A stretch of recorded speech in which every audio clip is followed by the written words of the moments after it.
كالئو إجرا حزات أنت قال خلت إجرا ورطم بزعبة سيطان وليد استوالد سويتن بسنك الزقوان فاني حبرت سوقف عن مودات أنكر يكمي دكتور أبي كمزيلو ميتدي بحري ناير أنا بيوا كذا زاربنا هم لهم بحري أنا حاول بحالة عدو ويقولون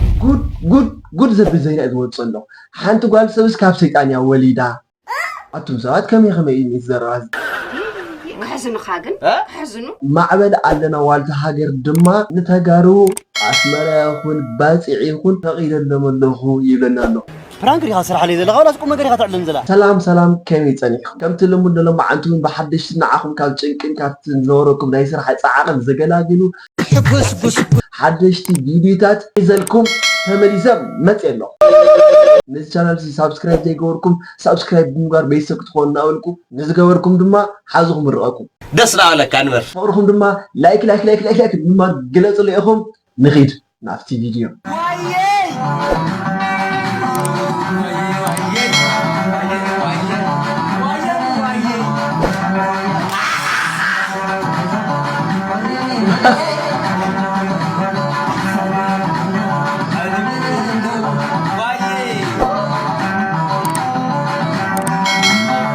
كفو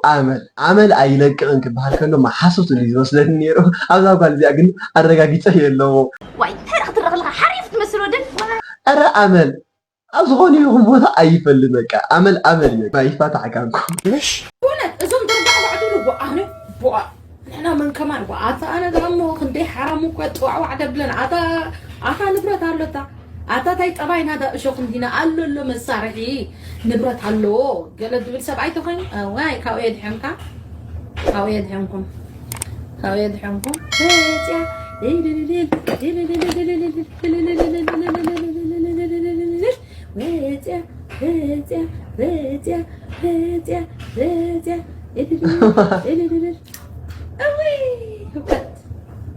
سلح حنحنسى حنبع بالهان واتيا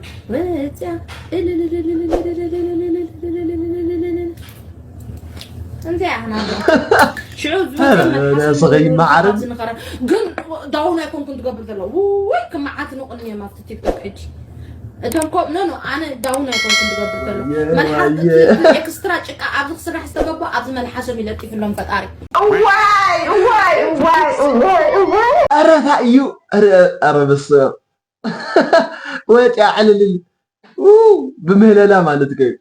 تاتول ودي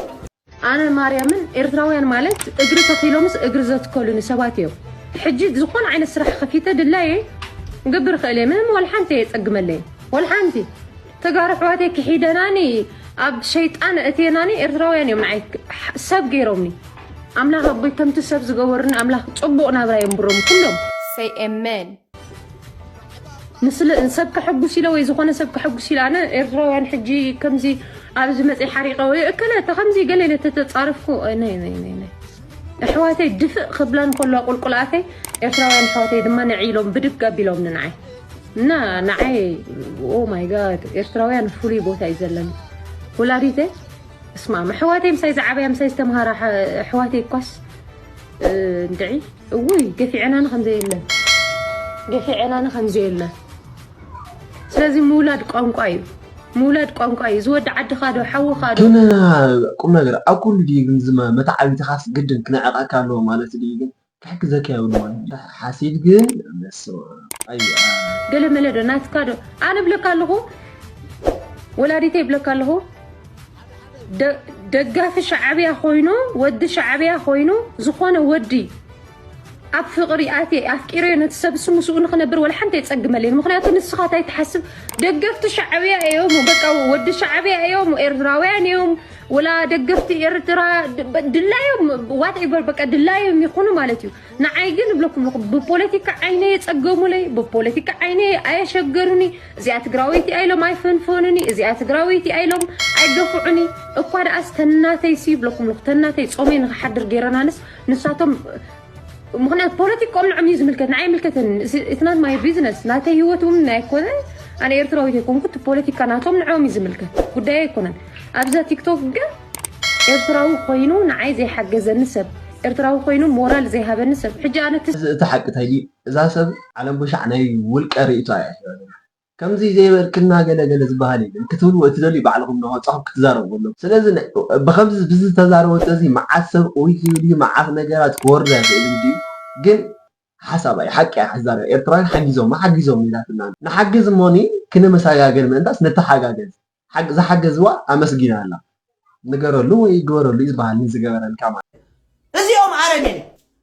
ንሕናኻ ዓብየነው ኣቦታትና ህይወት ሰባት ፊኩም ደቂስካ ምሕዳር የለን ኩላ ኣፍታ ደም ዝተጨማለቐትካ ጉቡእ ፍርዳ ክትረክብ እያ ምቕታል ምቑራፅ ምእሳር ከምትናቶም ኣይንደልን ጉቡእ ፍርዳ ክትረክብ እያ እዚ ናይ ሶርያ ሪኢኹሞ እንዲኹም ኣብ እስር ቤት ኮይን ወሊደን ተጋቢታ ክንደይ ዛንታ ክንሰምዕ ኢና ብኤርትራ ኣብ እስር ቤት ወሊዱ ትቆልዓ ሪኢኹሞ ከምዚ ንፀሓይ ዓለም ከምዚ ድያ ገለ እዩ ስለዚ እዚ ከም ዝመስል ካብዚ ዝገድዱና ኣሎ ብኤርትራ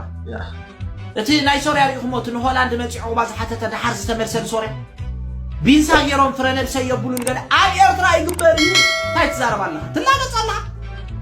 ከመይ ዓይነት ደናቁር እዮም ዘለዉ መሲልካ እንስሳታት ስብርብርብር ኣቢሎም ኣይነ ዓድን ዓውዲ ገብርካ ፀላእትካ ድኦም ዋላ ደቂ ሃገርካ ይትፈልጥ ኢኻ ብዘይ ሪዝ ኣይ ግን ክነግረኩም ሓቂ ንምዝራብ ወዲ ሃገርካ ስለ ዝኾነስ ግድን ፈታዊ ኢኻ ይኮን ብፍላይ ድማ ኣብ ናይ ፖለቲክስ ዓለም ዘሎ ማንም ሰብ ማለት እዩ ፈታዊ ኢልካ ክትኣምን ትኽእል ኢኻ ከም ባንዴራ ልክዕ ንፋስ ናብ ዘንበልበላ እዩ ዝኸደካ ንፋስ ናብዚ ተቢልዋን ባንዴራ ናብቲ ውሽጢ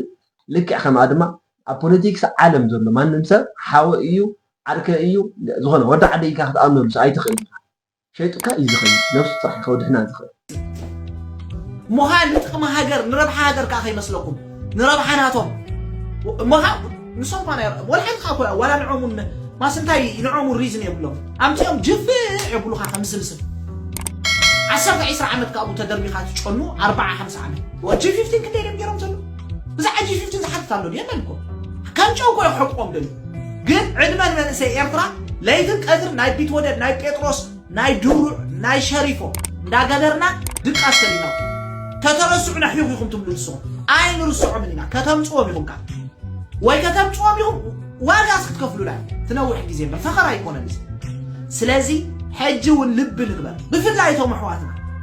እቶም ኣሕዋትና ከይተረዳእኩም ትጋገዩ ዘለኹም ኣብ ኤርትራ ሽግር ኣሎ ሰብ ይሃልቕ እዩ ዘሎ ኣብ ኤርትራ ካብዚ ናይ ኣሳድ ዝኸፍእ ጎዳጉድ ኣንደርግራውንድና ኣሎ ገርገራ ብቐሊል ድበለ ኸኢልኩም ረኣይዎ ገርገራሲ ንኽትኣምኖስ የገርም ኮ ወናይ ኤርትራ እስር ቤታት እኮ ከምቲ ሓደ ደራሲ ኣብ መፅሓፍ ዝበሎ ሰይጣን ውልቃዊ ክፍኣቱ ክፍትነለን ኢሉ ዘቆመን ላቦራቶሪ እምበር ሰብ ዝሰርሐን ኮ ይመስላን እኮ ክደግመልኩም እየ ሓደ ንፍዕ ደራሲ ኣሎ ኣብ ሓደ መፅሓፍ የንብባ ነይሮ እሞ ሕጂ ክነግረኩም ዶ ኣብ ኤርትራ ዘሎ ናይ ህግደፍ እስር ቤታት ሰይጣን ውልቃዊ ክፍኣቱ ክፍትነሉ ዘቆሞ ላቦራቶሪ እምበር ሰብ ሰሪሑ ወይልካ ክትኣምኖ ኣይትኽእልን ኢኻ ኣሳድ ትብል ዘለኻስ ብደፎሞ ኣብ ኤርትራ ይለካ ኣንደርግራውንድ ብጨና ብርስሓት ኣብ ኮንቲነር ብቐድሪ ፀሓይ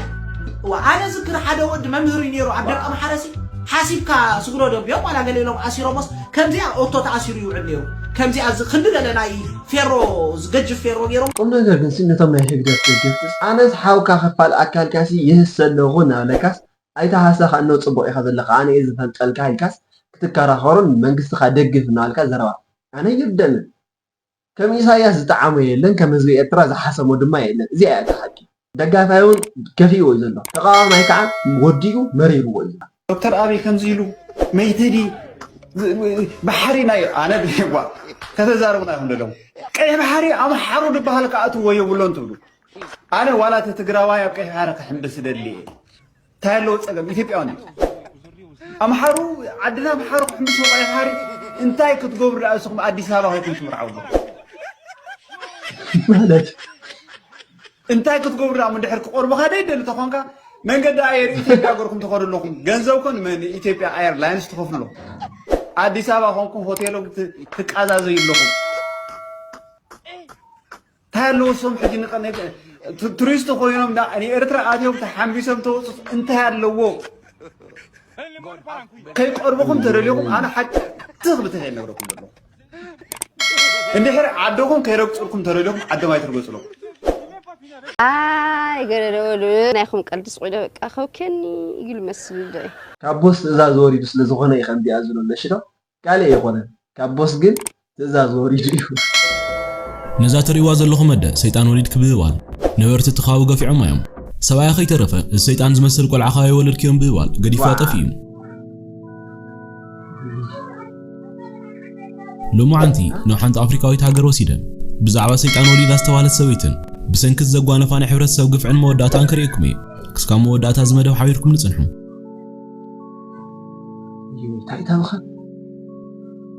ኣብ ናይ ወዲ ሰብ ታሪክ ሓደ ግዜ ዝፍጠሩ ነገራት ንምርድኦም ብጣዕሚ ከበድቲ እዮም ብፍላይ ከዓ ከምዚ ዓይነት መስካሕካሕ ዝኾነ ኣጋጣምታት እንትንዕዘብ ናህና ፀገማት ቅልል ዝበሉ መሲሎም እዮም ዝረአዩና እዚ ዝሕዝን ቆልዓ ንብዙሓት ሰባት ጋኒን ወይ ከዓ ካብ ካልእ ፕላኔት ዝመፀ እምበር ፍጡር ወዲ ኣዳም መሲለ ይስምዖምን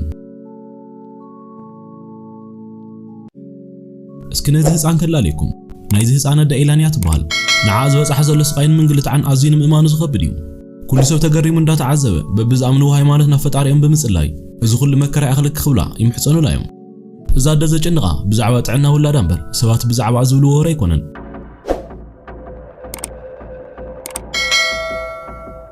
ኣዶኹም እያ ብጣዕሚ ኣዶኹም እዚኣ ንውላዳ እምበር ካልእ ምንም ኣይምልከታ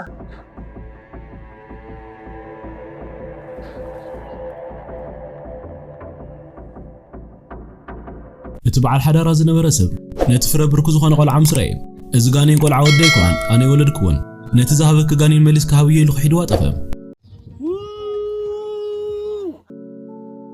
እዚ ህፃን ካብ ዝውለደላ መዓልቲ ትሒዛ ሂወታ ብስቃይ እትሕልፎ ዘላ ሓደ ግዜ እቲ ኣብ ሂወታ ጓኒፍዋ ዘለ ነገር ክትሓስብ ከላ ብጣዕሚ እያ ትሓዝን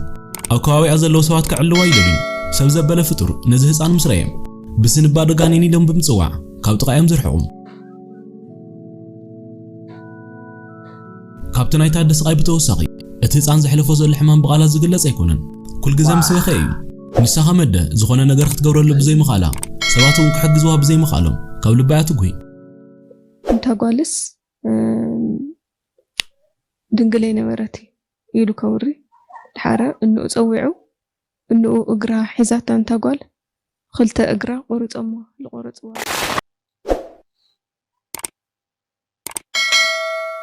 ባረታ ዓይነት ነገር ታይ ሸይጣን ተወሳኺ ወሪድዎ ንሸይጣን ኮነ ኢና ንወልዶም ነገር እሺ ደሓን እትመንእሰይስ ኣነ